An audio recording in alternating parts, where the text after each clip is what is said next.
Hey, everybody. Thanks so much for swinging by, checking out Todd-Bits today. We're really excited with our guest. Guess who's here? Fourth time around. You got it. You asked for her. She's back. She's one of our favorite people on the planet. Please, everybody, give it up for the Deputy Administrator of the National Organic Program, AMS, whatever those acronyms are, because they kick my butt every time I try to put them together. Please welcome our friend, Dr. Jennifer Tucker. Jennifer, thank you. You're here. Hey, Todd. Great to see you, and thanks for having me back. It's my pleasure. Anytime I can get JT in the house, I'm all about it, baby. I'm all about it because I love our conversations. I love what we talk about. I love talking about the National Organic Program and how important it is to our country and to what we're trying to do and the future and what, putting good food on people's tables. Your work is so tireless and never, and I start off every time. I'm starting off like I do 3 times prior. I'm doing again with, hey, thank you for what you do, Jennifer. We appreciate you. I appreciate you, Todd. And again, it's so nice to have this forum to talk to the folks out there in the world doing the hard work of organic. No doubt about that. I mean, they are doing the hard work. But we've got some exciting stuff. I mean, not only do we have an NOSP meeting to talk about, we've got some other things on the agenda that I'm excited to talk about. So before we do that, though, let's talk really quick, get people up to speed. Let them know what your role is at the USDA so they have kind of a clear understanding. We're going to get into all my, I don't have that many. I'm only like 100 and something thousand questions today, which is unusual for me. Well, you said it's a busy time for us, and so it's great to cover a range of topics on these calls with you. So, National Organic Program, NOP, is the regulatory program that oversees the organic seal in the United States and around the world. And so we are now up to 71 staff members here at the Department of Agriculture, and the Agricultural Marketing Service is our agency. And our job is to protect the seal and to get the good word out about what the standards are and how to follow them. We oversee a network of 76 independent organic certifiers who are out there doing good work on with organic farms and businesses every day, and they are tied together by the USDA organic regulations. It is a strong standard that brings us all together under one magic seal, and so we're happy to be here today to talk about it. Okay, well, here's a question I got to throw at you right now. You got 71 people now. Does that mean you got more? Did you get more billions to go with each person? Because last time we were working that pretty hard trying to drive more billions into the program. Yeah, the organic community and the organic market has continued to grow over time, and Congress has really seen the growth in the market and the benefit of the public-private partnership. And so we just received additional funding. In FY 2022, we are at $20 million as a program. And so I think it reflects the success of the organic industry and gives us more resources to both develop the standards and protect those standards. Because that's what we do here is we develop standards and then protect those. I love it. More money. Give them more money, people. Give them more money. It's a good thing. I love it. First of all, there is a ton going on, Jenny, and I'm excited. And the first thing I want to talk about is what's just been published. It's a big topic. It's been a work in progress. It's really, I think, a prime example of how this process works inside of the USDA and how you get a victory and how things work, benefiting all stakeholders, which I think is just excellent. Share with me a little bit about what was just happened with the Origin of Livestock Rule.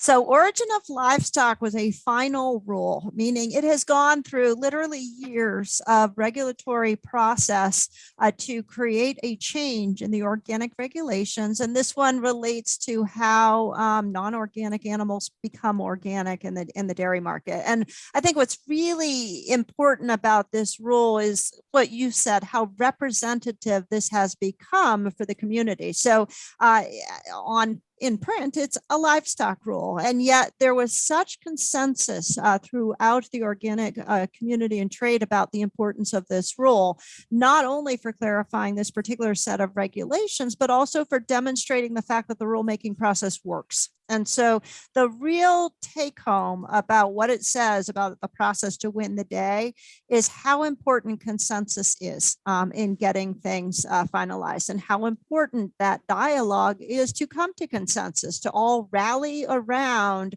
a rule that the organic community and trade believes is important for the market, and then communicating that with one voice to USDA. So important. Yeah. There were so many people rallied around Origin of Livestock. It takes time to do rulemaking because it impacts people's lives, and it does require a very intricate legal process. because it impacts people's lives. And I, for one, am glad that we had the process we had of having multiple phases of public comment. There's been wide praise for the rule since it's been published. And I think it's because it took a long time to get to the absolute best solution that would serve the market moving ahead. So thank you to everybody who submitted a comment and participated in the process, because this is how it's supposed to work. So thank you. Yeah, you make a really good point, and I think people need to recognize that. Just deciding, that you can't turn left here any longer, it sounds really simple, but it's a process that's involved. And to your point, you're talking about people's lives. You're talking about making decisions that can drastically affect who knows what part of the dairy business, and it all needs to be taken into consideration. I love that part of the process that you go through, because it really does win the day. Not everybody will be happy at the end. Perhaps, maybe it doesn't get everybody to, all warm and fuzzy, but if you don't go through the motions of understanding it all the way full circle, I think what could happen by not doing that is far greater than maybe somebody not being, 100% stoked over what just happened. But I think that process is so important. Yeah, agreed. Yeah, well for said. Sure. Thank you. Thank you. So stick with it, folks. When we're working on rulemaking, keep the faith. You gotta keep with us. Yeah. Well, you have to, and I don't think this isn't a process that's it's just not go get the ball and run 100 yards and score. It takes time. There's blocking and tackling, and you got to get a first down, and you got to work on this, and then the end of the quarter comes. You got to start the second quarter, and all these. It's just a process, right? I mean, and I think people need to understand that patience is a part of a process. Yeah. So, and occasionally we go into the locker room and there are a lot of internal discussions and people don't hear about it for a little while. And then we come out of the locker room again. And so some rules are going to move faster than others. This one was a particularly long time span. And there are other rules that I think will move more quickly. But it is nice to have it complete. And now our work is also just starting, because now we move into implementation. And so we will be offering training for certifiers in our Organic Integrity Learning Center, which operations will also be able to take. So everybody will understand what's expected so that we can effectively enforce the rule once fully implemented. I love it. I think it's great. I'm glad everybody participated. Something that I find really interesting about what the National Organic Program does, and I don't think people really, maybe they do, maybe they don't. If they don't, then this will be great for them. But you guys offer so many learning options and free trainings and stuff like that. And one of the areas that I think is really, really cool, and I just want you to touch on, brother, because I want people to get online and look and see for themselves how great this is. But the Organic Integrity Learning Center is a super cool resource. Can you share a little bit about what it is, and if there's any other programs that pop into your mind that you think you want to drive people to look at? Because this to me is just like, it's like Encyclopedia Britannica right there online for people that want to learn. The Organic Integrity Learning Center is a online 24/7 training resource. So it's full of self-serve courses and lessons on many different topics of organic agriculture. So it has courses that are specifically oriented towards organic inspectors. It has a course for people who are just exploring the organic option and want to look through with some of our sound and sensible certification resources. There's an entire course on the compliance and enforcement process and an advanced compliance and enforcement process. There's a course on labeling at farmers markets. There's a course on conducting seed searches. So it really covers a range of topics. Right now we have more than 8,000 users of the Learning Center and more than 110 hours of content, of free content that's ready to go. We add courses regularly because this is part of continuous development and continuous improvement of the organic industry. It is free. And so if you type in AMS, USDA Organic Integrity Learning Center, you will find it and you can sign up for an account in real time. And you don't even have to talk to anybody. You can just sign up at 2 a.m. if you want and immediately start registering for and completing courses. So it is it's our centerpiece for education at this point in time. Yeah, thank you for sharing that. Because again, I one of the things that if anybody that I feel important to get out of this is getting people to better understand how big the NOP is, what they do. But a lot of people know what you do because they read it in the paper, they read it in the news clip, and they don't have the understanding of the depth. And I'm telling you, it is an amazing organization that is doing big work, on behalf of consumers and farmers and, our country in a big way, and globally as well, because people look at what you guys are doing as the benchmark of what needs to be done. And I think that's really impressive.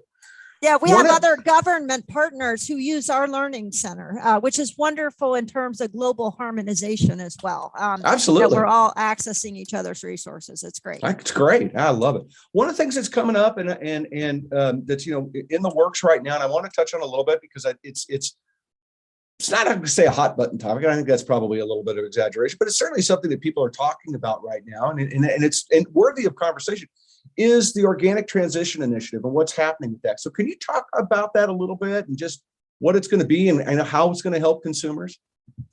So let's talk about the initiative in sort of broad terms. So for folks who aren't necessarily following this every day, last year, USDA Secretary Tom Vilsack announced that USDA will be providing $200 million to support organic transition initiatives. And so the goal with this type of program would be to build more and better and fairer markets for organic farmers by helping farmers navigate a transition. So for farmers who are interested in becoming organic, helping them navigate the transition and supporting a robust organic market. And so more details are going to be coming soon. Today I'd love to share kind of what we've heard from the industry that is helping to shape that. Absolutely. Let's go. Do it. Let's do it. So let's talk about where we have heard from the organic community that the most emphasis is needed. And so certainly there's the importance of consistent national standards and the importance of protecting those standards. We've already talked about sort of origin of livestock and the enforcement work we do. That's a natural part of our work. But this initiative was specifically focused on transitioning farmers and how we might remove some of the supply chain barriers that they encounter. And so we've heard from stakeholders across the organic community about the importance of direct farmer-to-farmer mentoring and technical assistance. So really key to building the ground level networks and community that helps you know who can I call if I just want to talk about local markets, or what are the right rotational crops in this area, or where do I find organic seed? And so how do we engage knowledgeable local partners to provide that direct market training, farmer days, educational workshops, field-based assistance, and things like agronomy, certification, extension services, conservation planning, business development, navigating the supply chain, regulations and marketing. Now, these might be things that existing organic farmers can also access. So we're not trying to set up something specifically only for transitioning farmers. The goal is to build the community of knowledge and network that would support the transitioning process. We also have heard about the need to better communicate across USDA what the different services are. So for example, right now, different agencies may define transition differently and have different requirements for farmers who want to access resources. Well, do you need an organic system plan, or you don't need an organic system plan, or you need to be working with a certifier, or you don't need to be working with a certifier? And so transition is not actually an official certification category in the regulations. And so that makes some of these questions hard for people to navigate. And so we have heard from the community that broader technical assistance is needed to really understand the requirements and the resources that may be available. So that's a lot of what this is about, is building that organic bench to better serve transitioning farmers and existing farmers.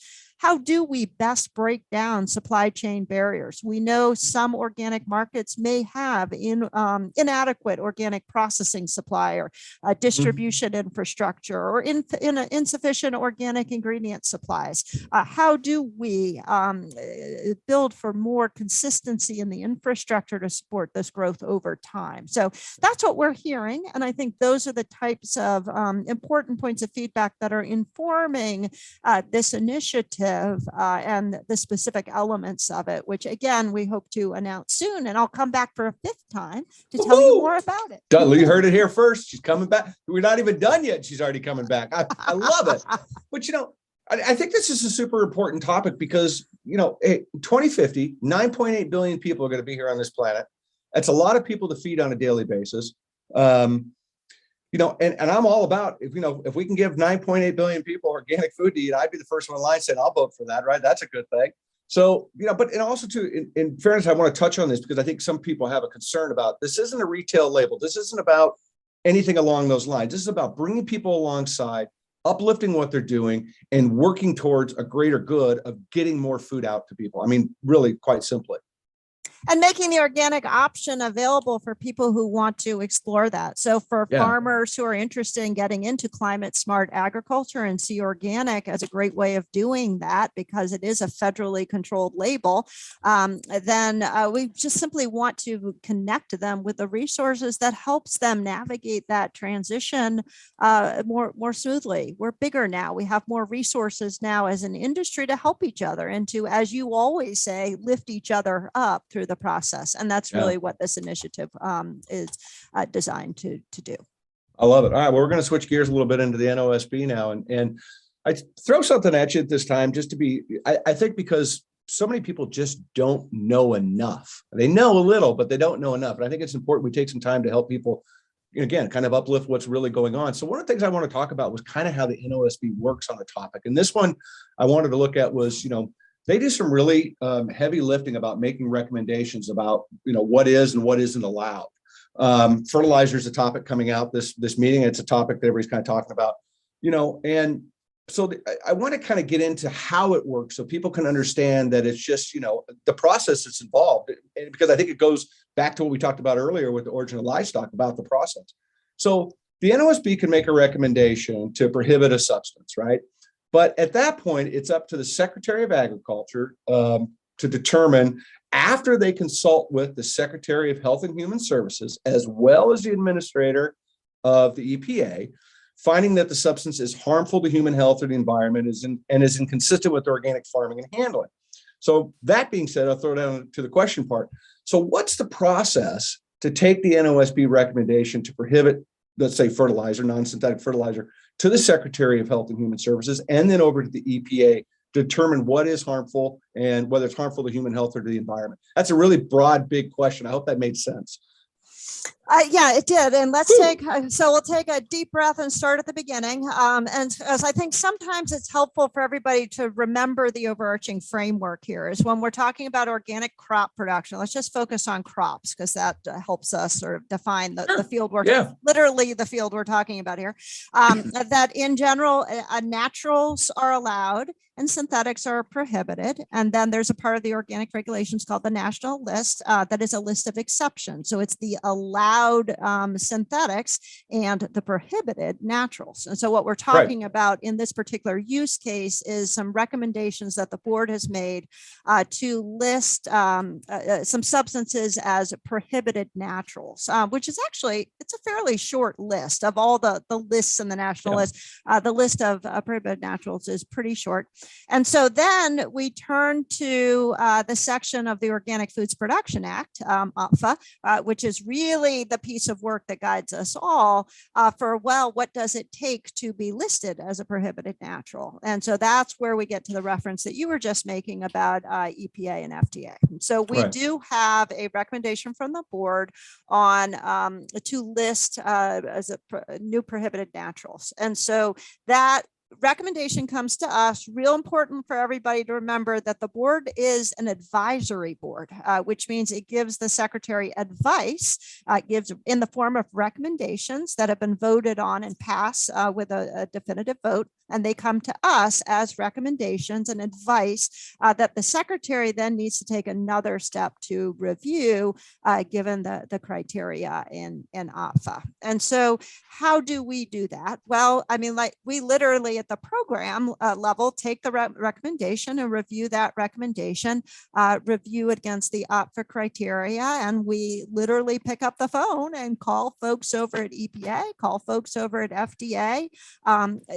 EPA is another agency like USDA that has a lot of different offices with a lot of different jurisdictions. And so determining which is the right office to consult with, FDA, which is the right office to consult with, and we gather information from them as well. And so there are recommendations that come from the NOSB. Many recommendations move ahead to rulemaking, and some recommendations do not move to rulemaking, depending on USDA's independent analysis of the board's recommendation. So right now, we are in the phase where we are reviewing the board's recommendation related to these materials and asking these types of questions. What does OPFA say? What do the regulations say? What does EPA say? What does FDA say? What is the body of knowledge and science and use that we know that informs this decision on the path forward?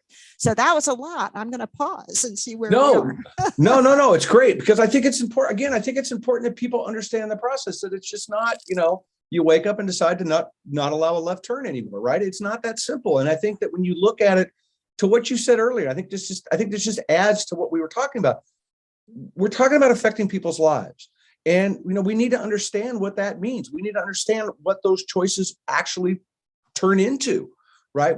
You can't willy-nilly food, right? You got to be mindful of that. So, I think it's important that people understand that it's just not, okay, it's out, next, right? It's thoughtful. And it's a part of that process that I think people need to understand, that it's not going to happen overnight. It shouldn't happen overnight. I think it'd be problematic if some of these decisions were made overnight, in my opinion, right? Because you need that time to consult and think it through. And and if it doesn't work because it's not environmentally right or whatever the case may be, then we need to know that. And we need to go back and say, hey, what's next?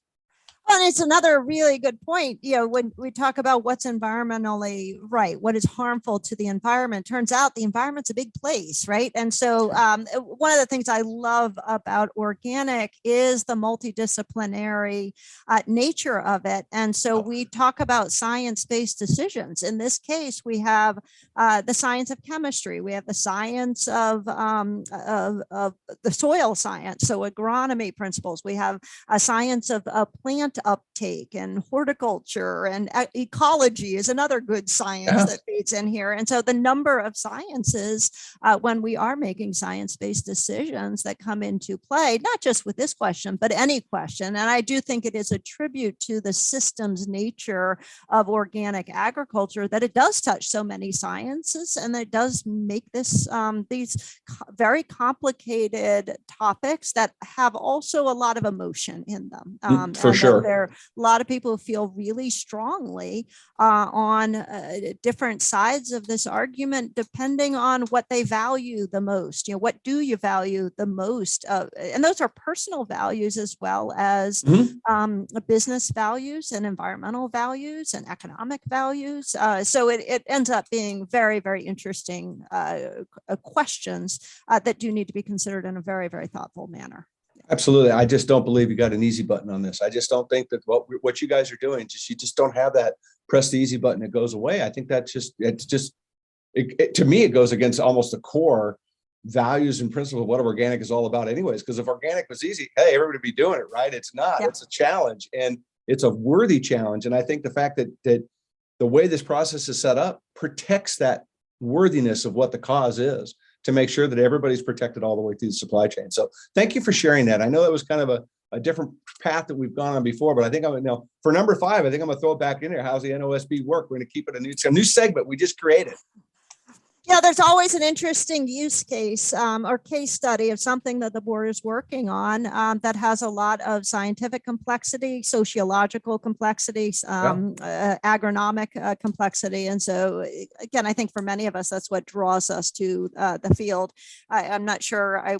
I don't want an easy button. I like the complexity of these challenges, and my obligation is to be a thoughtful and fair protector of the process. And so my number one job is to protect the process. So yeah, I love it. And thank you for doing that. By the way, another thank you I'll throw at you.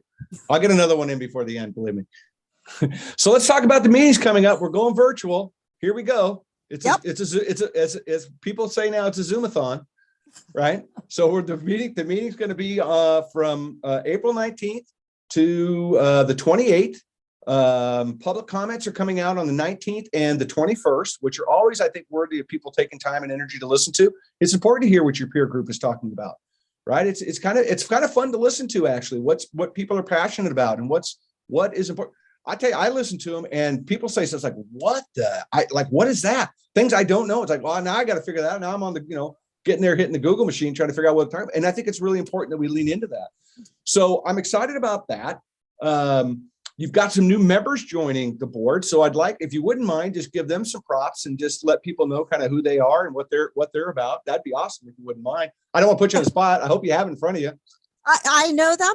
We've met them. We've already had new member training with our new members, and this will be their first meeting. So 4 out of the 15 folks will be brand new to the meetings. And we're now at a point, we've been doing so many virtual meetings that we only have a couple of people that actually done a meeting face to face now. So it's going to be interesting when we all come back together to kind of get back into that particular cadence. So let me introduce our new board members. Yeah. We have Liz Grasnick from Missouri. She's in our environmental protection resource conservation seat. She's also a farmer. So she owns and operates an organic farm. So she's been on lots of different organizations from an environmental sustainable ag perspective. So thrilled to have Liz with us. We have Allison Johnson is from California. She's in a public interest and consumer interest group seat. She works for the Natural Resources Defense Council. And so she is an attorney. She's an attorney, but that has worked extensively with the organic regulations and has familiarity with the organic certifier community as well. We have an academic, Dilip Nandwani from Tennessee. He's in our scientist seat. And so he has a PhD in botany. There's another scientist that we're talking about here. He has 10 years of teaching experience with a focus in organic agriculture and crop science, which is terrific, a great perspective. And then we have Javier Zamora from California, who also owns a farm. He owns a vegetable and fruit farm in California and has done a lot of work with farmer assistance in understanding direct marketing regulations, organic compliance, and in developing new organic markets, and is fluent in Spanish. So yeah, it's a wonderful, diverse group that brings a lot of great differences of perspective, and I think will add to the voices of the NOSB in a really strong and thoughtful way. So we're thrilled to have them on board. That's great. Well, congratulations to them. Has there ever been any kind of discussion about, the board's been at 15 people since its inception. Has there any been discussion about expanding the board or maybe the scope of what the members are to be more reflective on kind of like how the industry itself is advancing? Changing the composition of the board would actually literally require an act of Congress. Good luck there. Good luck there. Never mind. The board is described in some detail in the Organic Foods Production Act in terms of its composition and what the seats are. So those kinds of changes, if there's interest in the industry from the industry in changing those things, that occurs usually through the Farm Bill process. So we're coming up on that, and so that's where organic stakeholders, organic stakeholders tell us what they're interested in, but they also go to Congress and tell Congress what they're interested in. And so if the Congress chooses to make a change to the Farm Bill, like for example, in the last round requiring organic import certificates, which we're in the process of implementing, they will, Congress can change the act through the Farm Bill process. So that's how the board composition would change if it did. We would not have the authority to do that at the program level. There you go. I love it. Cool. Well, I know one of the topics coming up that I think is certainly on the forefront of conversation with inside the administration. And certainly I think it's on the tip of a lot of people's tongues right now. We're talking about climate smart agriculture. So if you wouldn't mind, can you just share a little bit what that means and why it matters and kind of where that's all at? Because it's a fascinating topic to be thinking about, and the depth of it is amazing. Yeah, organic is, I hear it often from the community, organic is the original climate smart agriculture. There's so much about organic that reflects climate smart agricultural practices, from soil conservation and soil health management to water conservation, water health management, to a real systems view of pest management, to reducing synthetic inputs on farms, of really working with the system and the environment for agriculture production. And so I think as a community, talking about those benefits and talking about those direct relationships, I think it links to transition in terms of you have a lot of interest in climate smart approaches. And so I think for farmers who are interested in exploring the organic options, it is about the organic premium, but it's also about protecting the planet and taking action in climate smart ways. So it matters in helping to again, you talk often about elevating the voices of organic and making sure folks really understand that the scope of organic directly touches an awful lot of what we talk about as climate smart. And we've asked the board to work on this in terms of better articulating that message so people really understand. And also, if you've gone through the energy of organic certification, there may be other benefits that you can receive through credit systems. I don't even know all the different programs out there, but you already have the document of the organic system plan that documents these climate smart practices. Where could you leverage that work to get other types of benefits or credit? So I think that's an important topic if you're practically a farmer. We talked to a farmer. We talked about the fact that he does a state level paperwork related to carbon emissions and gets credits for the work that he does in organic. But a lot of farmers don't know how to access that, and so we've asked for the board in helping us understand how better to communicate those resources. I think it's great. I think it's a really hot button topic. I think it's a positive topic we need to be talking about. We've got to, again, we got to feed all these people, and we can't do it the wrong way because we're going to suffer for it. So we've got to be thinking smart. We got to be thinking bigger picture. And I think it's great that this conversation's at the forefront. What are some of the other things coming up on the meeting? Any other highlights you want to throw at that's out there? I mean, we got the new members, a little climate smart, virtual. Virtual meeting, new members joining. And so we also have a new chair. Steve Elo was our chair for 2 years, and Steve's no longer on the board. So thank you, Steve, wherever you are, for your service. So Nate Powell-Palm is now our board chair. So he'll be presiding over his first meeting. And so I think it will be an interesting ongoing discussion on fertilizers you brought up before, but there are a number of other interesting topics on the agenda. And so encourage people to just sort of stop by and listen in for whatever time you can. I'll give an update on our regulatory priorities. We recently announced a Federal Register announcement asking for input on what the regulatory priorities should be moving forward once we move through the rules we have in the pipeline. And we've gotten some very good feedback for that. And so I'll be giving an overview of what did we hear and what's next. So that's a little bit of a teaser on day one.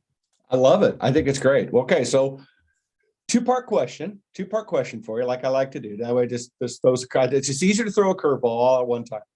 First, how do folks participate? Right, that's going to be going on with this meeting with the NOSB, with the NOP, and then the second part of my question, which is the more important part of the question, in my opinion, why should people participate? Because I think that's the number one thing we need to get across to people. It's like, don't be an armchair quarterback. Get into the game and help us build this industry. So you answer that any way you want. I just softball. Let's start with the second one on the why. Yes. So why participate is because the rules impact you. Every decision that is made impacts organic farmers and organic processors. And so getting in the game allows you to shape the conversation, and your voice matters. The public comments before board member meetings and then during the rulemaking process, they matter. Those letters that you send into the program, they matter.